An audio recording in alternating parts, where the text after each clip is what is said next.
2024最新美国恐怖片《寻找蛙人》惊恐上线，奇葩的蛙人为何被人利用？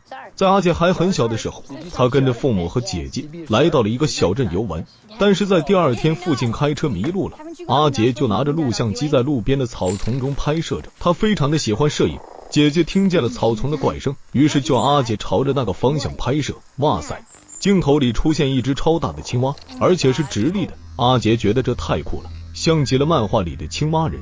这段影像令阿杰终身难忘。那么这段影像里的蛙人究竟存不存在？且听小编娓娓道来。时间回到了现在，视频博主阿强大4在网上直播炒作这段阿杰拍摄的影像。你说也奇怪，自从那次以后再也没有人拍摄到蛙人，阿强就站在对立面，表示阿杰的这段影像非常值得质疑，他认为是伪造的。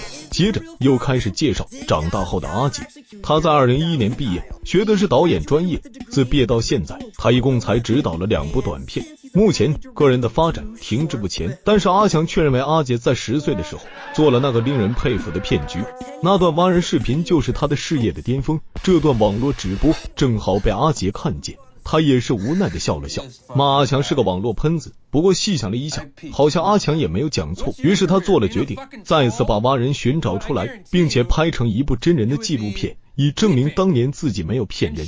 另外还可以算作是自己导演的最新作品。阿杰说干就干，于是就找来好友大傻当摄影师。另外阿杰还找了18线的演员小乔当女主。这位美女小乔曾经跟阿杰有过一夜情，但是再过10天小乔就要搬去洛杉矶发展，所以他在走之前决定帮助阿杰一次。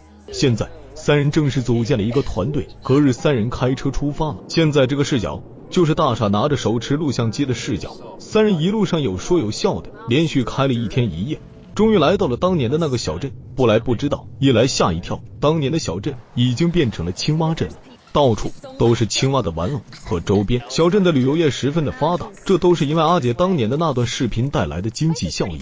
阿杰3人找到了一家牛蛙旅馆住下来，老板娘梅姨热情的招待了他们。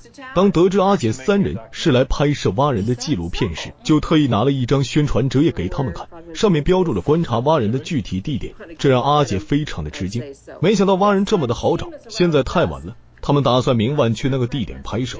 然后3人在房间里狂欢了一晚。第二天上午，小乔就出镜救蛙人一事，随即采访了好几个路人。阿杰觉得拍摄的效果都不错，无意中他们了解到这个小镇不但地下充满了洞穴，而且还有一批崇拜蛙人的人群，他们不信上帝信蛙人。阿杰就觉得这些人的行为令人难以理解。到了下午太阳快要落山时，他们才来到了蛙人观测点，没想到这里竟然还要收费5美元，营业时间截至晚上9点。大傻负责把钱交了，然后3人就上路了。他们感觉这里怎么那么像公园。很快天黑了，阿杰告诉大傻把录像机的夜视模式打开。3人终于来到了那个观测点，阿杰让大傻顺着河流拍摄。小乔看见了前面似乎有动静，就指给大傻去拍。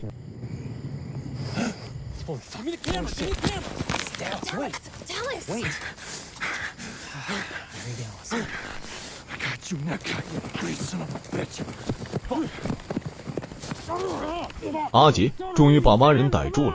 哇塞，这竟然是二傻扮演的。二傻表示这是他的工作，这里根本就没有什么蛙人，目的就是为了吸引游客。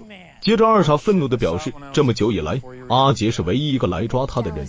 阿杰生气地把蛙人的头套扔了，然后3人败兴而归。回到旅店，阿杰就把梅姨说了一通，表示他就是个骗子。阿杰表示当年他见过真正的蛙人。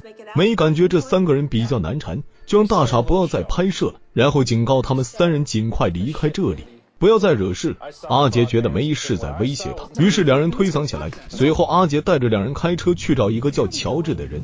小乔刚问完为啥要去找那个人，他们就被一名警察拦下了。在一番盘问之下，警察明确表示3人赶紧离开这个小镇，他不希望3人继续在这里惹事。很明显这名警察跟梅姨是一伙的。阿杰无奈之下只好答应离开小镇。警察离开后，阿杰坚持要跟乔治聊完后就离开小镇，这让小乔非常的愤怒，他也怕惹出事情出来。阿杰还是开车来到一所老宅子里，找到了还住在这里的乔治。原来阿杰之前就跟乔治认识，乔治是见过蛙人的第2个人。他就坐在镜头前讲述自己是如何遇见蛙人的，他还有照片为证，然后给了阿杰一张地图，他在上面做了上次遇见蛙人的标记。3人回到车上，阿杰表示现在有了地图，至少要去看看才行，答应小乔这是最后一次，然后开始步行出发了。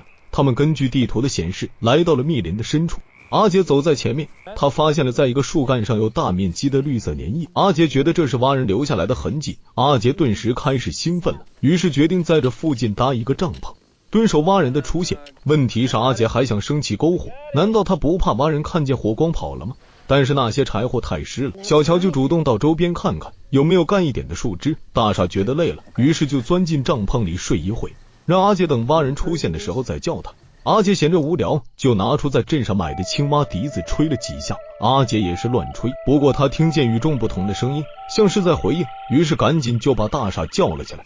大傻很不情愿地跟着阿杰循着声音找去，哇塞，竟然发现了一个非常大的脚印，很明显这不是人类的。阿杰大声让大傻好好拍摄，这让大傻很生气，表示不想拍了，于是两人吵起来。然后大傻转身回到帐篷处，他们俩发现在帐篷上有绿色的粘液，阿杰这才想起了小乔还没有回来，于是四处寻找起来。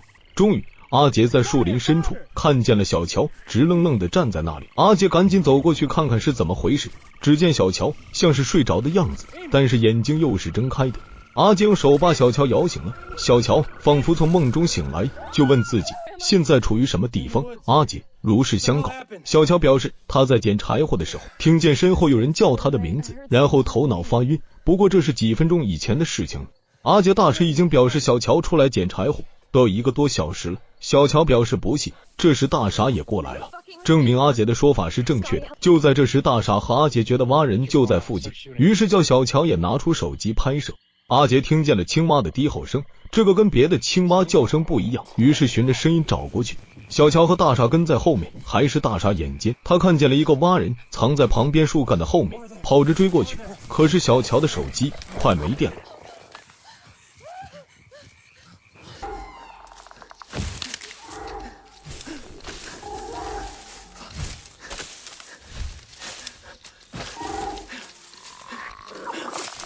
这次录像机不太好使，再加上他们有些害怕，躲来躲去的断断续续，拍摄到了蛙人的影像，而且他们发现蛙人似乎在追着他们跑，于是3人吓得跑回车子里，哪知道蛙人竟然跳到了车子挡风玻璃上，还好小乔手脚快，倒车把蛙人甩掉了。在回去的路上，3人都异常的兴奋，这次是实打实影像，无可辩驳的。他们回到了旅馆，已经是后半夜了，门也不知去向。3个人正在惊讶之际，阿杰听见一种奇怪的声音，阿杰开始四处探听，结果他确定声音是从地下发出的。阿杰找到了入口，小乔不想再冒险了，就想现在收拾物品回去。阿杰也不听，他的好奇心太重了。阿杰走了进去，两人只好跟了进去。哇塞，这是一个地下通道的入口，那种声音越来越清晰了，像是在合唱。